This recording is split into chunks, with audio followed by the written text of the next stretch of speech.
Okay, in this episode, Angela and I will be talking about relationships with my friend Bree, who is from my home group, We Agnostics. And Bree actually suggested this topic for today's episode. And we're just going to maybe talk about our past romantic relationships before getting sober and after getting sober, what we learned that helped us or hindered us in our relationships. And then Angela is going to talk about something called Developmental Model of relationships and how that can be challenging for people in recovery. Bree has prepared an essay that she wrote about relationships and her thoughts on that. So there's a lot of good material here. I don't know anything about the topic, so I think I'm going to be like a moderator unless they force me to share something from my past. Oh, I will. But thank you. My wife came in and she said, "What's your podcast topic going to be about today?" And I said, "Relationships." And she didn't say anything. She just kind of turned around and walked away. It's like, she's probably thinking to herself, "What the hell does he know about that?" Maybe he'll learn something. Anyway, so good to be here. How you doing, Bree? Fine, thank you. Thank you for inviting me to on this topic and stuff. I sobered up in 1994 in South Central Kansas, and actually, I was like most people. I was heading for divorce, and it was a done deal, and she was going to divorce me, and and I sobered up for the wrong reasons to begin with, and then they convinced me that I had to sober for me and not for my wife or family. And I got very lucky. And, she stayed with me and we had the marriage that continued until she died of cancer. We had 31 years total together. So, as I was going into this, into AA in my first few months, at the back of my mind, I would listen to what they would suggest that, our group is a traditional AA. They'd have first step meetings. You'd have a newcomer come in, and they'd go around the town, the circle, and share their experience, strength, and hope, and their first step. And a lot of them were drunk. A lot of them were drunkalogs, and but I was always like kind of listening. I always kind of noticed that during those meetings, especially the first 5 to 10 years, in South Central Kansas, they would talk about relationships. Somebody within the group, and they're an old timer, or somebody between 3 to 5 years, would talk about not changing a relationship if you could get away with it. In other words, if you're going to get divorced, there's nothing you could do about it. You kind of had to accept the divorce. But if you were single, they highly recommended not to date anybody, for that first year. And the thought being is because you were drunk and you really didn't know who you are, until you clear that alcohol out of your mind. There's just so much to learn and so much to do. And that seems to be pretty standard advice, not to get into a relationship during your first year. I was told the same thing, but for me, I didn't really have a problem with it because it was like I didn't really feel like I was worth having a relationship with anybody at that time, so it wasn't too difficult for me. But Angela, you got in one pretty quickly though, didn't you? No, I had somebody that was interested in me, and my sponsor didn't tell me not to get into one, but other people did, and they the idea was that that I would be a different person after working the steps and after being sober for a while. And so it would probably, not be in my best interest to be with somebody that I was attracted to early in recovery if I wanted to grow. And that made sense to me because I really didn't want to be the person that I was when I got there. Otherwise, I wouldn't have, shown up and tried to change. But that is something that I hear a lot, and it makes sense in a lot of ways. But I don't tell anybody that I'm working with, that they should not get into a relationship. I try to go with kind of what Bree said of the not making any changes if possible until you can get, some more secure footing in sobriety. And Bree, you said that you, in what you wrote to me, that when you were new, you saw a lot of people that were getting into relationships early on that had some bad outcomes. Yeah. When I first sobered up, we had several in South Central Kansas. We had several couples actually. Married couples, and just couples. And the older couples, they stayed together, until they passed or died. But the younger couples, I can't really think of a single one, a single set of that couple, that survived. The relationship survived, and then sometimes in one instance it tore a group apart, and Yeah. A couple decided to start their own group. When they did that, of course, the home group, gave them some startup funds and some chairs and tables and stuff like that. And anyway, it didn't go very well. When they split their ways, went on different paths, the groups kind of took sides, and I could see that too in that home group. Sometimes some of the members just wouldn't show up if one member decided they weren't going to show up. Do you understand? Mm-hmm. Like if I'm just going to throw a name out there, this is a fictional name, but like if Janie decided she wasn't going to show up to the home group anymore, then Pauline and Angela and Natalie would follow her. You see what I'm saying? And it would kind of weaken the group. The unity of the group would suffer a bit. Mm-hmm. Does that make sense? It does. So I'd seen some of that go on.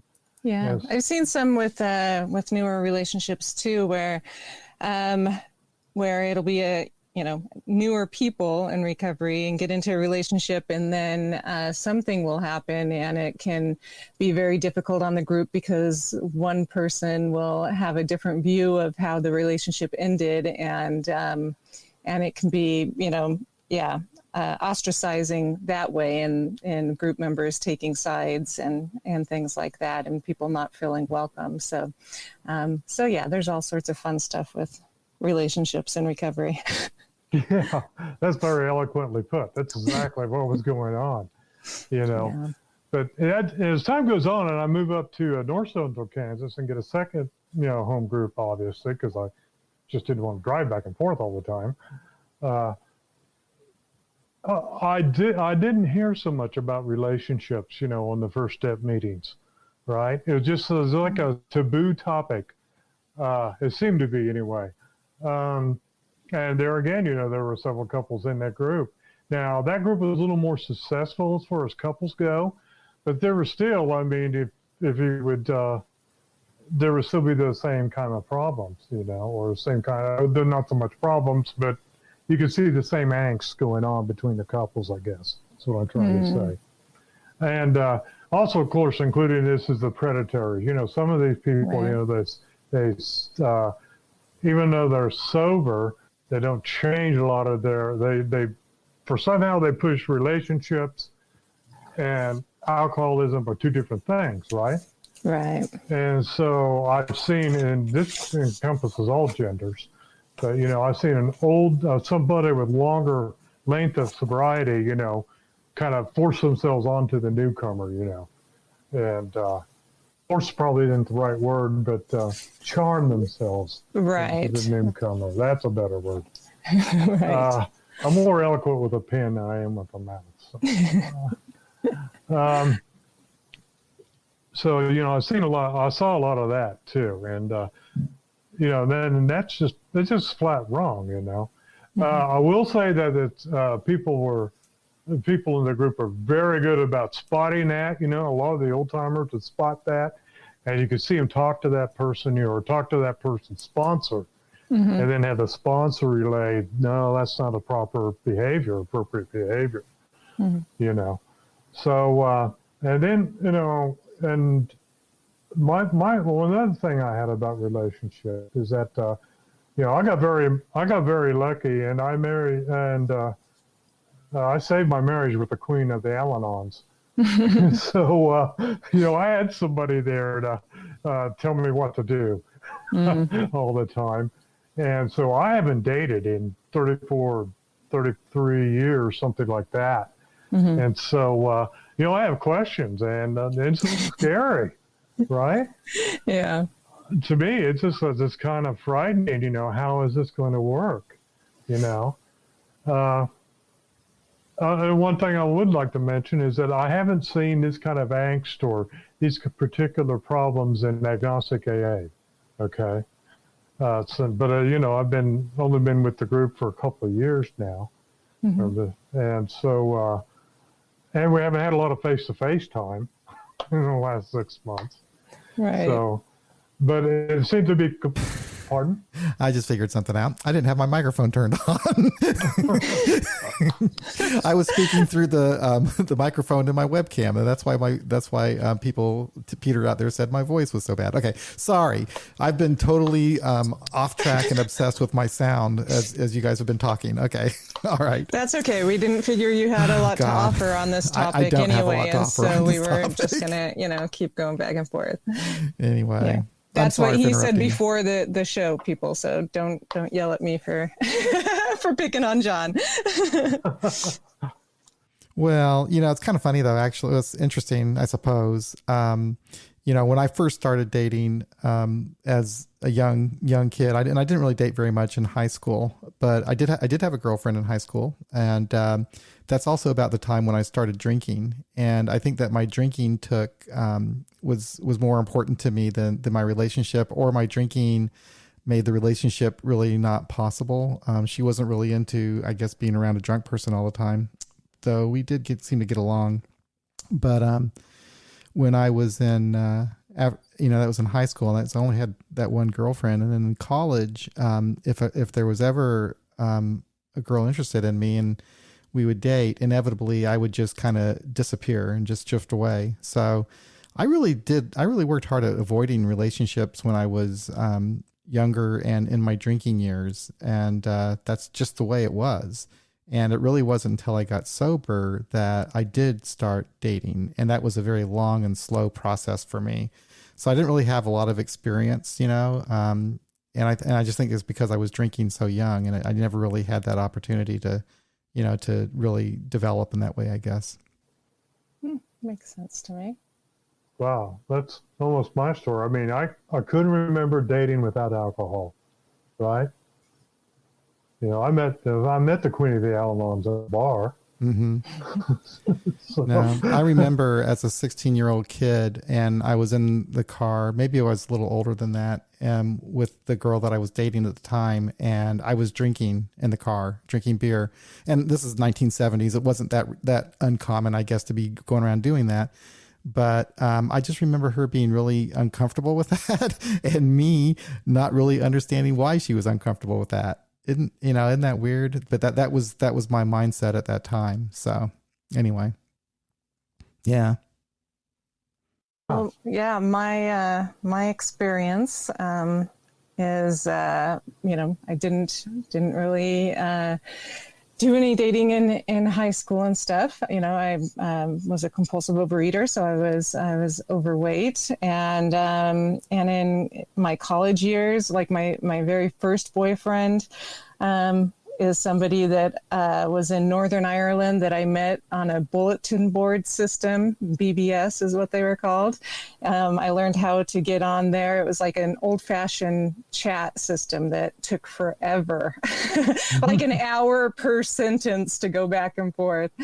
So we met that way, and then wrote to each other when we were not in school, and then he came to the States and would visit and stuff. And so that was my first experience with even real dating. And then after that ended, because I couldn't get it together, my life, I would pretty much fall for anybody who was remotely nice to me. And that was pretty much all it took. It didn't matter if I liked them or not, or were attracted to them or not. If they seemed nice to me, then I would, fall for them. And so before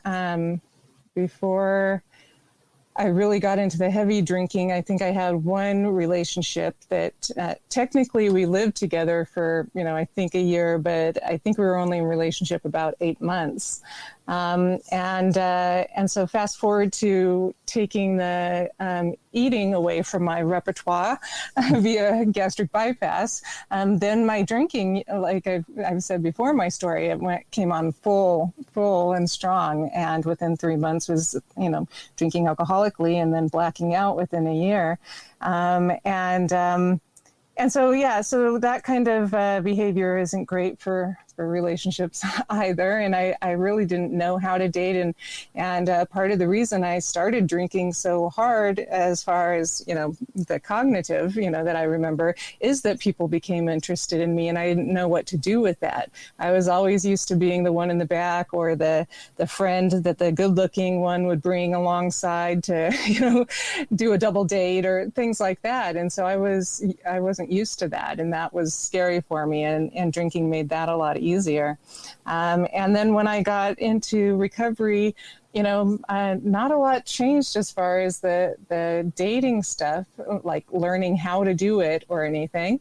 I had the advice, the collective wisdom of, not getting into relationship. But it really took the other person to, keep themselves under control at first. Because I could have jumped into that. And then within a short time, I just wasn't one of the people that a lot of people were, or at least the guys in the room, were interested in dating. Because from the get-go, I was very outspoken and atheist. And so, I wasn't, even though I felt most of the time like I was helpless and a damsel in distress, I didn't present that way. And so I thought, I noticed a lot of guys in the rooms I were attending, were into rescuing and stuff. And so I didn't date that much. I think my first relationship, or the first thing that I felt like was a relationship, was I think shortly before my third sobriety birthday. And I thought this was, the best thing ever, because it was somebody in recovery. And so then my imaginary dream of somebody that I would wake up in the morning and we'd read our daily meditations together and have coffee on the, patio or something like that was going to happen. And none of that happened. He broke up with me using the very horrible line of, "My sponsor said that I need to break up with you." Oh. And I knew his sponsor, and I knew that wasn't true. But it still hurt, because he was like the first person who actually said, "I love you, Angela," and my last name with it, which is very much a movie type of a situation, So I thought it was true love because of that statement. So he broke it off. I was brokenhearted, played a lot of sad music, that kind of thing, had to go to different meetings so that we wouldn't run into each other. And started seeing somebody who was very, very nice, who was smart and fun and thoughtful and caring. And so I needed to break up with him pretty quickly, and got back together with the guy that didn't like me. And that went for another 2 months. So that was pretty much my main relationship that I thought of in recovery. And so it wasn't until I had 5 years sober that I met the person that I'm partnered with, and a lot had to happen in that time. I redid the steps with my sponsor. I wrote a relationship ideal. I think at the time it was called a sexual ideal, because it went with a sex inventory, which was part of the way that we did the fourth and fifth step. And but writing that out of how I wanted to be in relationship really seemed to help. And so so after that, I've been in a relationship, and it's been yeah, my Achilles heel. I've stayed sober, but it's not my strong point, romantic relationships. And I've studied, well, we've studied for the last 3 years, why that might be. And so I have a different perspective on it now and some understanding. But yeah. The thing that I think is somewhat common, at least with people in recovery, like Bree said earlier, it's not something that's talked about a lot of meetings. The most that people usually say is, the things that'll take you out are romances and finances, and I think it's romances most of the time, and yeah, and then in the big book, is a section, when it gets to that, it's like we all had a lot of sexual problems, and then kind of like goes in a different direction. We're not going to talk about that. So that's been kind of my journey in a nutshell. Well, it's interesting that so much of it seemed to center around meetings, and something that Bree wrote about. And forgive me if you already talked about this when I was distracted, Bree, but that there was a lot of predatory behavior going on in the rooms. Did you already mention that, Bree, by chance? Yeah. You did mention it. Okay, sorry. That's fine. Mr. Short attention span here. I don't know what's going on. Okay. So yeah, none of the stuff that I between were like in my own, peer group as far as either age or sobriety time that, got sober together, was mostly, mutual. And it was still, difficult. I think some of it was like how much of that within the recovery realm, because if you did have problems, then a lot of your support went away if you broke up with the person, because that's where all of your sobriety was it within the rooms. Also, the other thing for me personally, that I learned was that I could fall for somebody in the rooms by just listening to them talk for like 5 minutes at a time for, every week or something like that, because I could make up what their personality was outside of that 5 minutes. Most people can sound like they have it somewhat together for 5 minutes, 5 seconds at least, but no, 5 minutes in a meeting. And then, my creative mind would make up their personality around what they said, idealized, of course. And then if I did even go out with them, they couldn't live up to what I had made of their personality. And I'd be like, you're not what I thought. And that's because I hadn't bothered to really get to know them. I had made up what I thought they were. Wow, that's well said. Yeah, it really is. I'm just sitting here thinking about that for about 10 minutes. Yeah, like I said, I've been studying this. My partner and I have read 15 books in the last 3 years, and I'm not joking that I've listened to over 150 hours of podcasts. So I have a little bit of perspective. You think it'd be easier for me, and then I'd be super excited about doing this episode. But again, it's difficult, and when we get to it, I can share a little bit of my nuanced understanding of why now. But yeah. So Bree, you were talking about in what you wrote here that you don't necessarily abhor the rules that are in AA, but that you do think that we should be practicing principles before personalities, and that plays a role in this topic of relationships? Well, it can, when I was talking about, the groups breaking up, right? Mm-hmm. Principles. I mean, the personalities then become in front of principles, right? And I've also seen I've seen some people just, I've seen some guys, well, I think about that sometimes just with the principles before personalities thing. I think about, I can see that with a romantic relationship, but I see that more with just other types of relationships I have with people in the program. Usually if it comes to like working with them on something, some sort of service work where things go wrong, there's a disagreement or whatever. And so what I try to do is like separate whatever feelings I have about that person as a human being and their actions, and just kind of stick to I guess the underlying principle, I guess, of what we're trying to do there. It's a very difficult thing to do, though.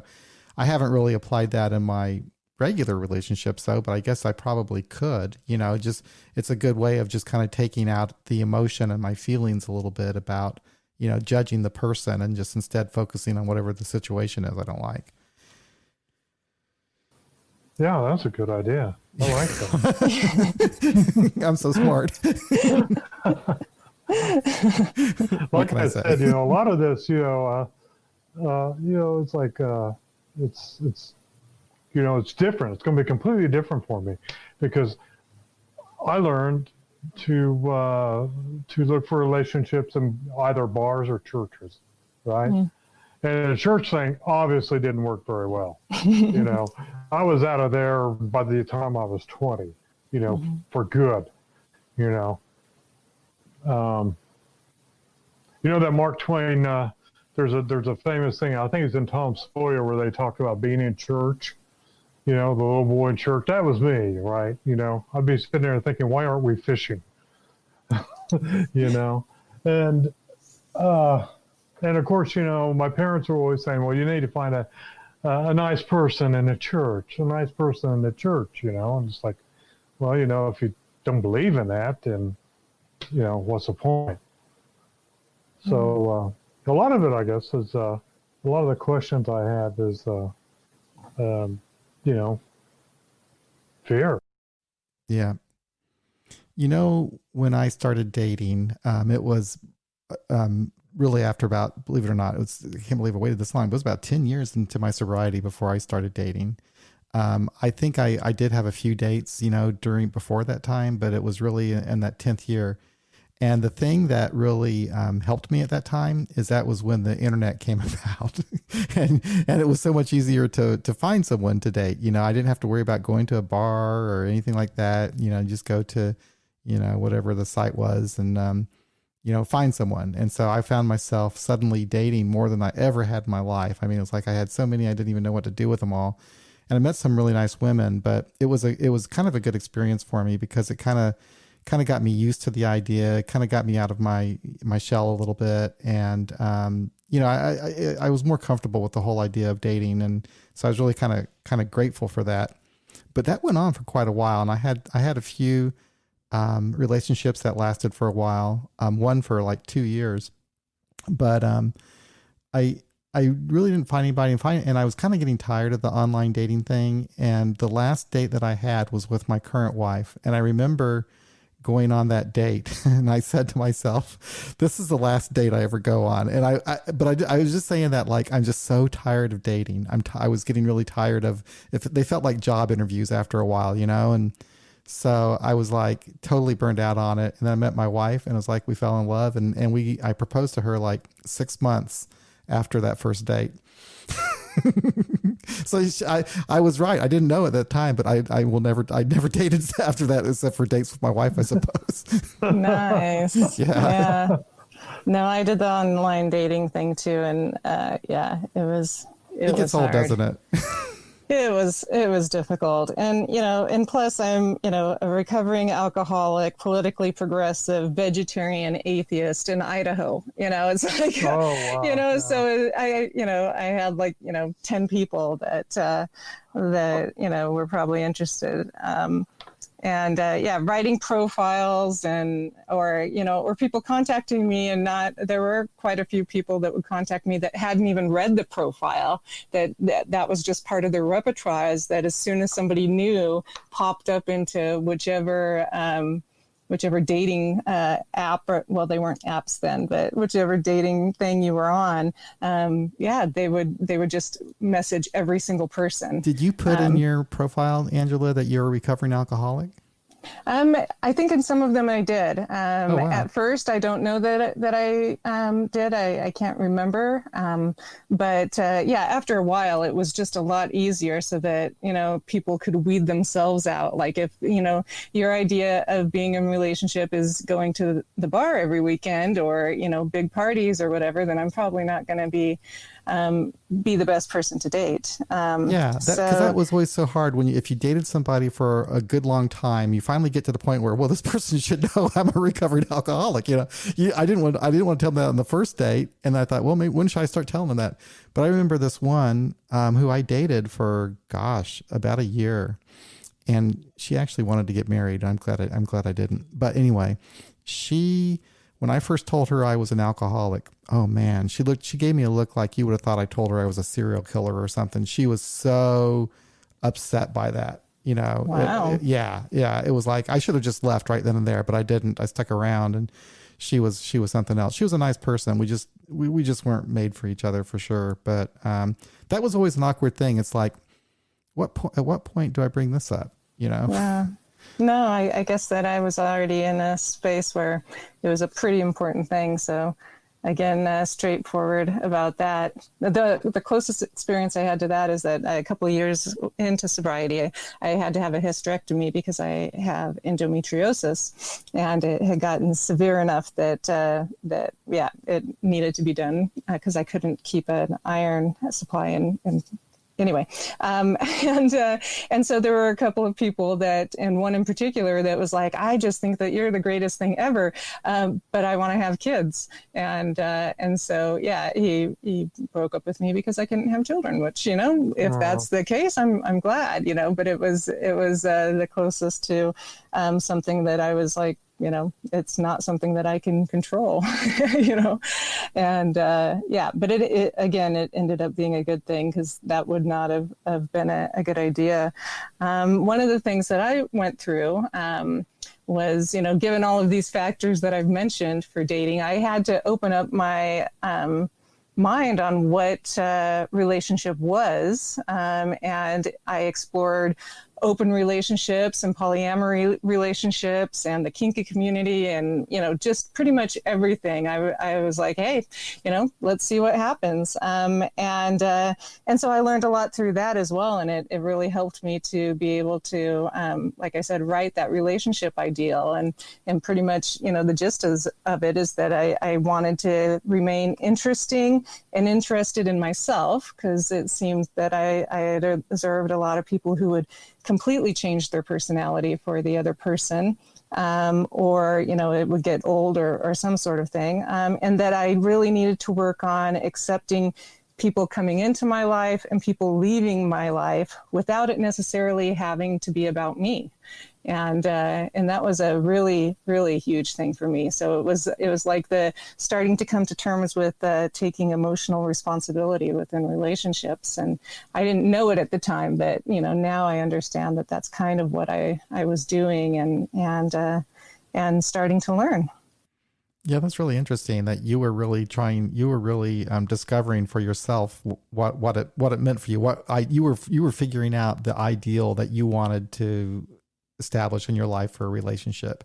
It was like you were really intentional about it. It was like part of your recovery that, this is what I'm I don't know what I believe for a relationship or what I want in a relationship, but I'm going to test these things out and see what works. That's pretty cool. Because like my childhood, my parents were, divorced when I was 2, and I had a stepfather for a while, and he was not a good guy. And so then my mom, got into recovery, first Al-Anon, and then realized she was an alcoholic as well. But she's been in recovery for over 30 years, and so got into Alateen and things. But I was still raised, by my mom, by a single working mother who had 3 children, and so I never really saw a successful relationship. Like I had an aunt and uncle that remained married until she died, but they weren't happy. They were very, very unhappy, and so I really didn't have anything to model after other than television shows, and we know how some of those ended. the idealized ones. And so, yeah, so I needed to find out not only just, my personal preferences, but, kind of like, what is, this relationship thing? And I was still young enough too, to be like, is it different, now in this present day and age and things like that? What is relationship? And yeah, so I don't regret any of the exploring that I've done, because, I think it really has helped me become a more empathetic and centered person as well. Imagine being now a younger person, like in your 20s or 30s, and you're single and you can't date because there's a worldwide pandemic going on. My God, isn't that something? Well, I don't know that many of them are stopping. Oh, that's right. Because, I guess I can't blame them in a way. Yeah, that there are certain things certain drives that overcome that. That's really interesting, Angela. That's really interesting. I might be one of them too, actually. I can understand that, because that would be tough. Good God. Yeah. Wow. Yeah. So. I think that's a pretty good observation, because I live in an apartment building. It looks like dating's still pretty going on. Mm-hmm. You still notice it's going on. Yeah. Yeah. So one of the things. Oh, go ahead. Well, I was just thinking that in my mind, it's invisible tigers and bears out there. So I'm just staying sequestered, right? Yeah. Yeah. Well, I don't know. I think now is probably a good time, particularly if you're in recovery, for exploring Zoom meetings, so in your area or, outside your area, because I'm developing a bunch of friendships with people who are outside my area that, I'm hoping to be able to visit and get to know better, in real life. Once there's a vaccine. So that, I think, has opened things up, for me, friendship, relationship wise. That is so interesting. It's like Bree and I were talking before we started recording that, I feel like I am becoming better friends with her than I was when I actually would see her in face-to-face meetings. And it's like, there's something about these Zoom meetings that you start talking to people or meeting people or, finding you have more in common with them on Zoom, and maybe not so you wouldn't be doing that, or I wasn't doing that in the face-to-face meeting. But I do realize too, I am a bit of an introvert, and when I'm I'm not one to do small talk and that kind of thing. I go to the meeting, I say my thing, and I pretty much leave. Pretty much is how I operate. But anyway, but now I think we're reallocating our time. We're learning to reallocate our time, and so by having to change the way you do things and look at time differently, you make different choices, or at least ideally that's a good way to look at it, rather than I'm forced to do this now and I'm stuck here or that. I usually try to, when I find myself saying I have to, it's like, okay, particularly with time management, like, okay, I get to decide what I'm doing with my time. And even if it's, that I have to work and would rather do something else, I'm making this choice. And so yeah, being able to choose to get to know people and spend time, talking to different people that you're meeting and stuff. So the phones are open if anybody would like to call and let us know about, your experience with relationships before getting sober, after getting sober. Has AA, as the program, your recovery helped you in that way? Has it made it more difficult? We'd love to hear from you. It'd also be interesting to hear from somebody that's out there trying to date now during the pandemic. Are you really doing that? I'd love to hear that. Yeah. And maybe let us know if you're actually in a relationship or not, even if you're trying to date, because that's one of the things in AA that, once I did start dating, that I had to be very deliberate on finding out, because sometimes, I thought they were in an open relationship, and it just turned out that they were married and dating, and the other person didn't know. So, save yourself a little bit of time if you're in that circumstance and dating now, and find out if it's important to you. If it's not important to you, then, do your thing. But one of the things that we started to talk about or bring up is, some of the things that have helped us in dating from being in recovery. And one of the things I mentioned was the one day at a time mantra. That's been helpful to me in my relationship, and that it helps keep me grounded because I do tend to want to bolt. It's one of my coping mechanisms is to flee rather than fight. I will fight if I have to, but flee is usually my first. And so it's helped me in that way of that, okay, I don't have to be in this relationship forever if I don't want to. So, we'll give it one more day, and then tomorrow we'll see what happens. And usually that's good because it can, leave room to talk and to, come back together and figure things out, or, make amends if that's what I need to do, or, wait for the other person if that's what I need to do. But on the other hand, the one day at a time is also was difficult for me, particularly at first, in that my partner wanted to plan for life together, which, was weird for me. I didn't know what that was, in my family, we didn't plan for retirement. It was just, you tried to do the best you could until you couldn't work anymore. And then you hoped to win the lottery. Same here. Yeah. And so he's like, and my partner is very, very, very into research and organization and stuff. And so he literally had a spreadsheet of his life and our life together, and when we would move into a custom 2-bedroom, and, and then at what age we would need to move into a place closer to the supermarket so that we could still be independent and walk to the store, as long as possible, and things like that. So, yeah, so that terrified me, and I thought it was controlling to try to think about those things. And, now I know, you should think about your future. It's part of being a responsible adult, to think about that so that you're not a burden to, friends, family, society, or whatever. But when I got together and we started a relationship, I couldn't do it. I really could not fathom, more than, a little bit at a time. And part of it was that, I only have today. So why, if I worry about it too far in advance, I might drink. And, that wasn't the case, but that's what I had in my mind. And so some of the AA stuff became a hindrance on that level. The other thing that's difficulty from being in recovery, I think, is that I have my own community of people that I know I can talk to and share things with and work through things with. And my partner isn't in recovery. And so ideally, I think it's good for both partners to have, either, their own friends and stuff, and then, mutual ones as well, but to have their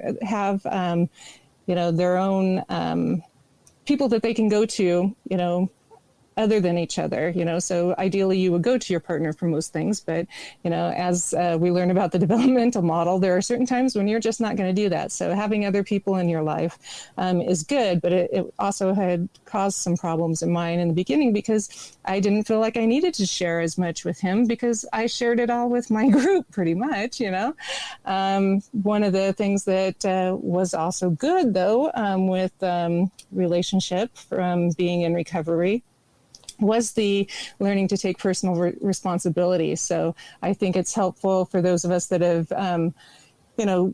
taken steps and then, gone through the steps, whatever, worked them, whatever your terminology is that we learn to take personal responsibility. We learn that we have a part in everything that bothers us, And so I phrase it that way because, yes, you can still be a victim in situations, but, even if that's the case, I feel personally that I've learned that my part, even if I am the victim, is doing what's necessary to heal And so by having that kind of a foundation, it's very difficult to be in a argument or some sort of thing with your partner and believe that it's all them, and that, and that they're the bad guy, and that if they wouldn't do this, that, or the other, then everything would be fine. Because I've learned that no, if I'm upset about it, then I need to figure out what my part is and take responsibility for that. And so I think that that's been a helpful thing for me. That's where I kind of have a problem, because the most difficult thing I have to whisper because my wife might hear this, but the most difficult thing I have is I'm very reluctant to say, like, if something's bothering me or if I'm upset about something that my wife's doing, I'm very reluctant to talk about it. I just hold it in, and the next thing, and it just bubbles up, it just bubbles up. And then I do something like, it comes out in some way that's not a great way to come out, and it's just horrible. For some reason, I just have that reluctance to avoid, to want to get involved in a discussion about something that I don't like what's going on here or whatever.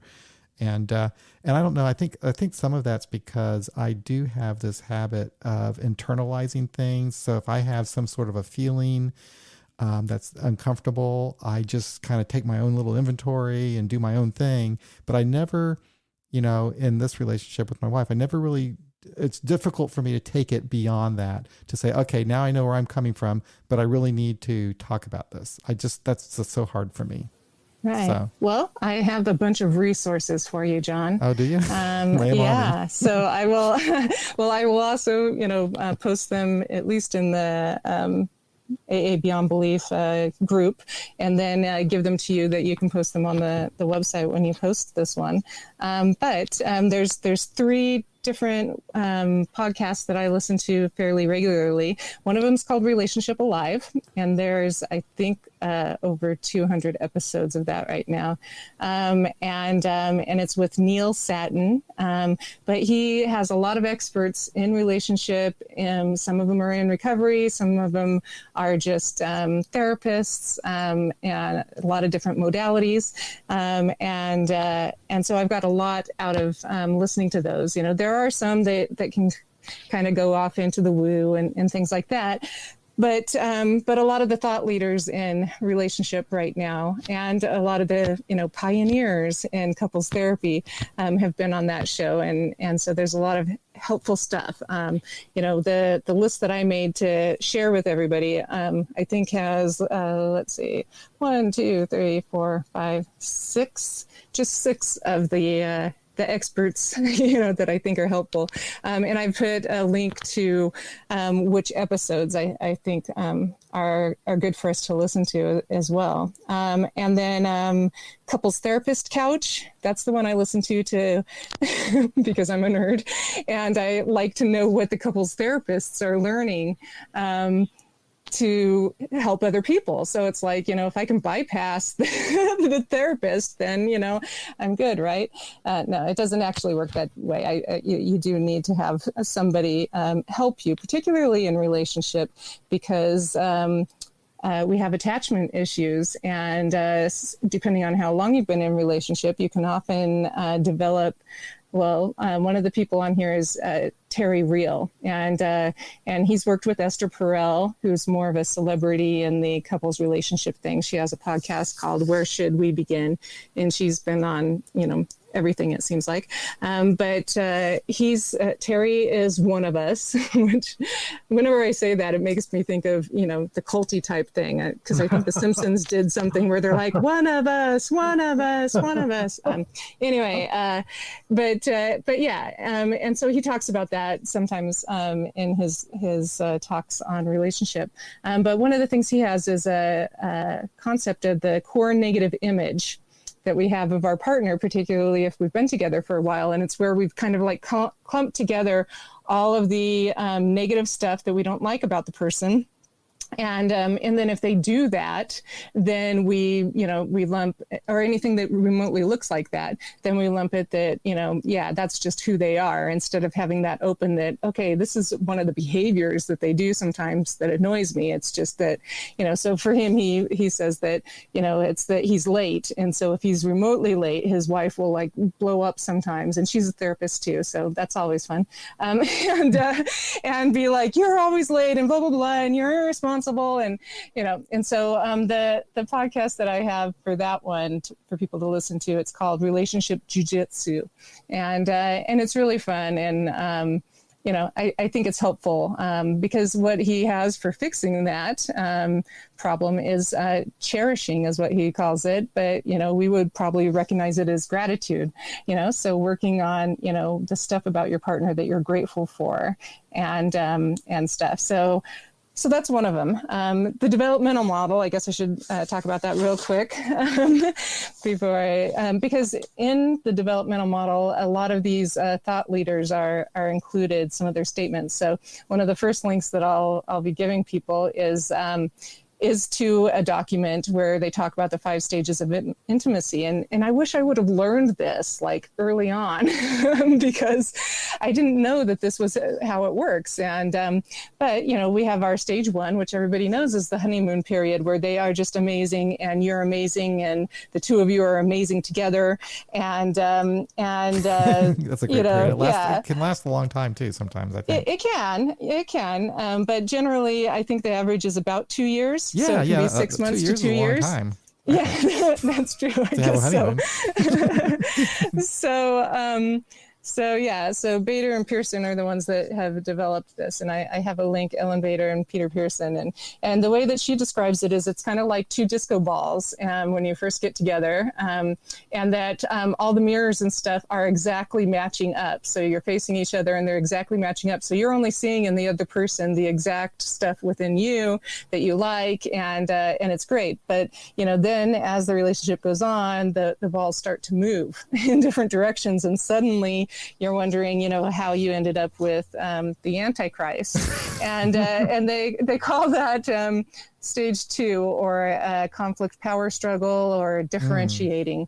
And that's, when you see that this person is just not who you thought they were, and this wasn't the relationship that you signed up for, and there's, just a lot of conflict, and you find yourself feeling the same feelings you had as a hurt child. Oh, wow. And so this is where, some of the therapy models go into attachment theory more.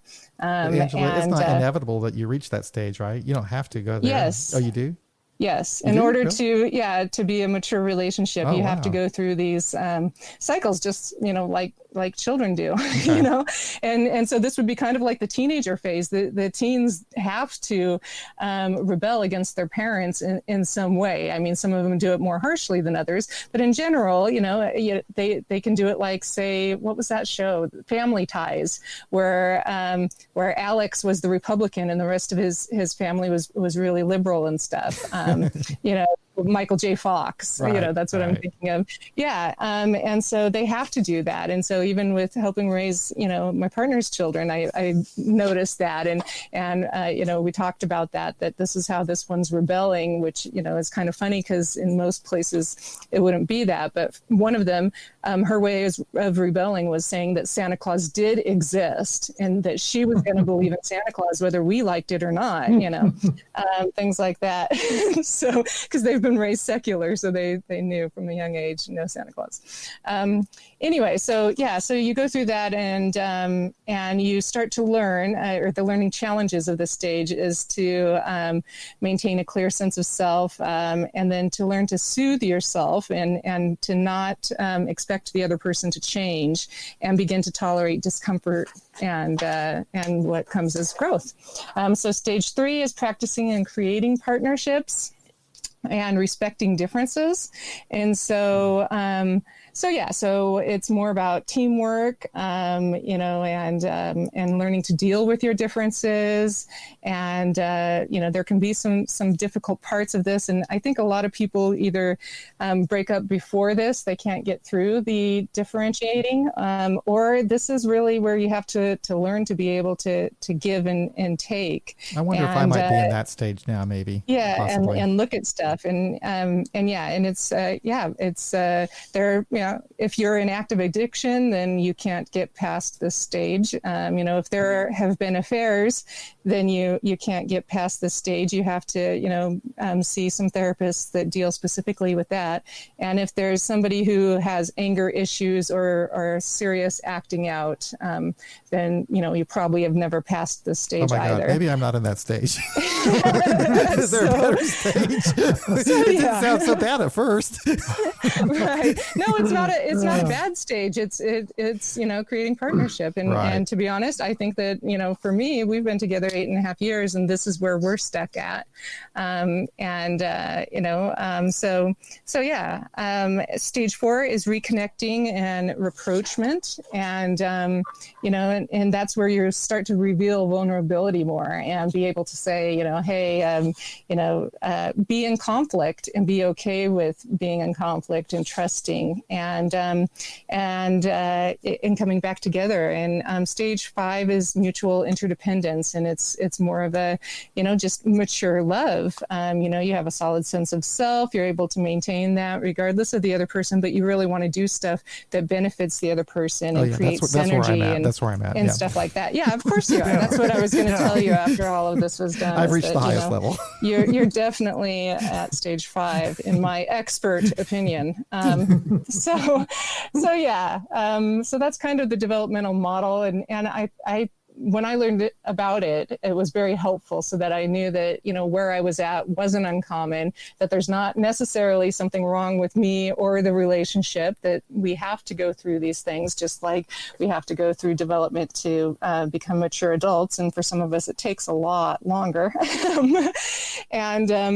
So that's kind of a cool thing.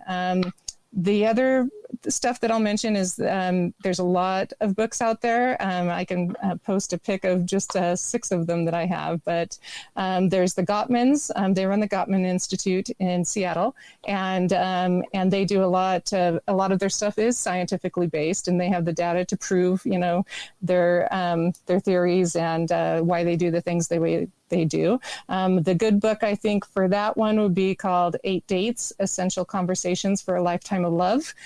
And that really gets at some stuff that is often we don't talk about in early relationship that then becomes problems later. But the way that they create the conversations, it doesn't phrase it as a if and or, or whatever, ultimatum that your, partner has to say yes to this or, whatever.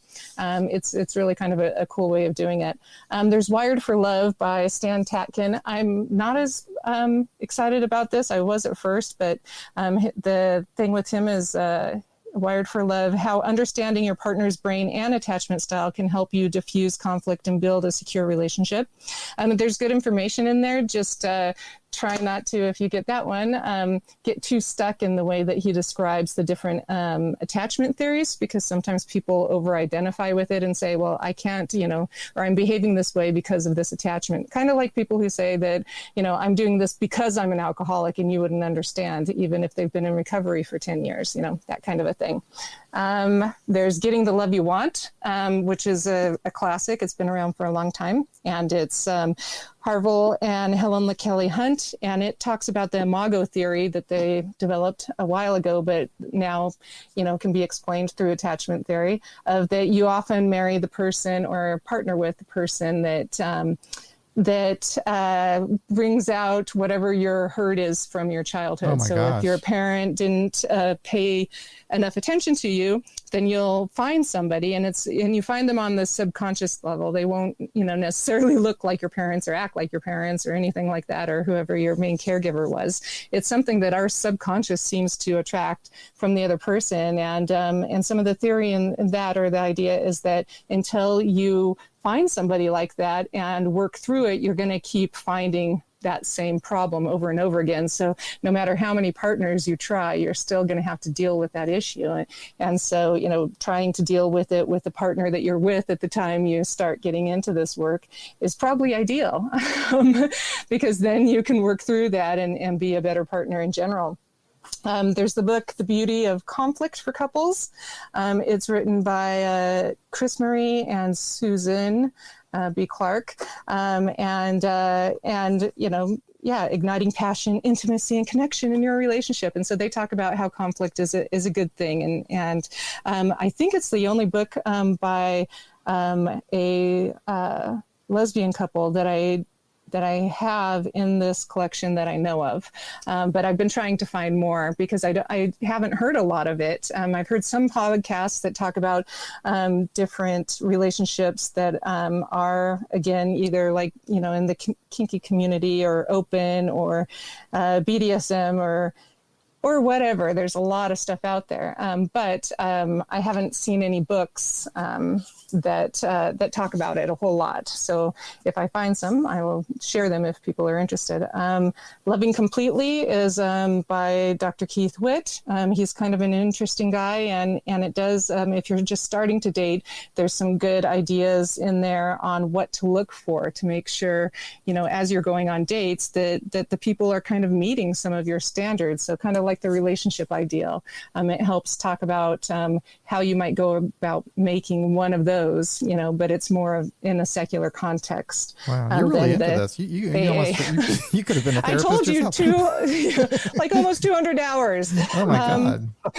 I know we're at 7:00, but just a couple more. So Nonviolent Communication, A Language of Life. This one is actually really good for just being in recovery. So it's create your life, your relationships, and your world in harmony with your values. Marcia Rosenberg, PhD. And this is the one that my first sponsor suggested that I get just to deal with my friendship relationships, because I was getting my feelings hurt all the time and then blaming them. And then even when I tried to talk to them about it, particularly if I tried to do it over email or something, I can write, you know, somebody into a corner. And and even if I use I statements, it's still their fault. So the Nonviolent Communication book is really good for learning to phrase things so that you're giving people the benefit of the doubt, rather than assuming that they said or did something just to hurt you. And so those are some of the books that I have in front of me. Some of the links that I have that I'll be posting are more, again, the scientifically oriented Emotional Focus Couples Therapy by Sue Johnson. That has science and research behind it, as well as the Gottman stuff. And then the last one is Jordan Blue, and it's one of the podcasts from the Couples Therapist Couch. And she does a method she's calling modern couples therapy. And it basically takes like all of this stuff that I've just thrown at you and puts it together. And it's really helpful, particularly for younger couples, because it gets through all of this stuff that's for a long time has been that you need, you know, years of therapy to be able to do, and says, no, you know, you can do this in 12 weeks as a couple.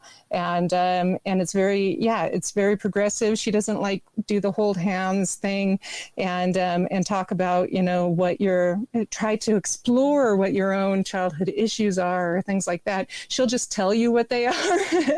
And then it cuts through all of that. So people leave like the first session feeling better about their relationship.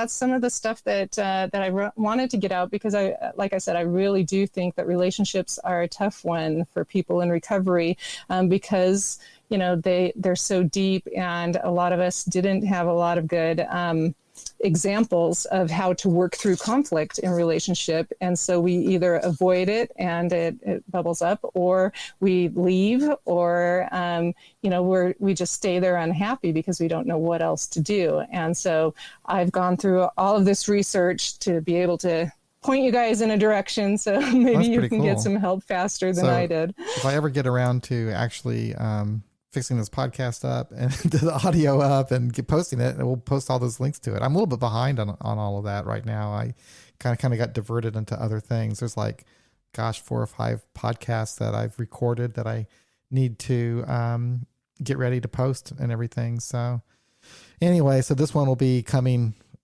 way after that. but it'll be out on YouTube today, but just with some funky audio situations going on anyway. And I'm sorry. I told you that I would whisper if you needed me to, but you said no. So it's going to be interesting to hear the first part of the podcast when I didn't have my microphone turned on to see how that worked out. So that's probably the lesson 1 in podcasting should be turn on your microphone.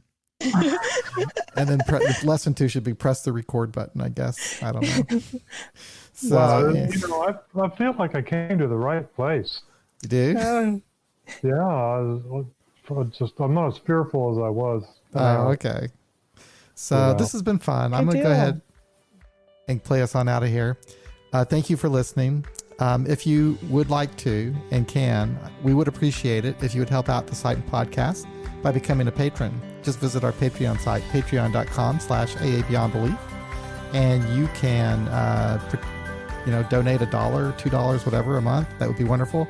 You can also donate through PayPal at paypal.me/AABeyondBelief, or just go to the website aabeyondbelief.org and click on the donate button. But as always, if you can't, and right now a lot of people are hurting and they don't have a lot of money, and if you're in that category, please don't worry about it. We'd just love to have you here.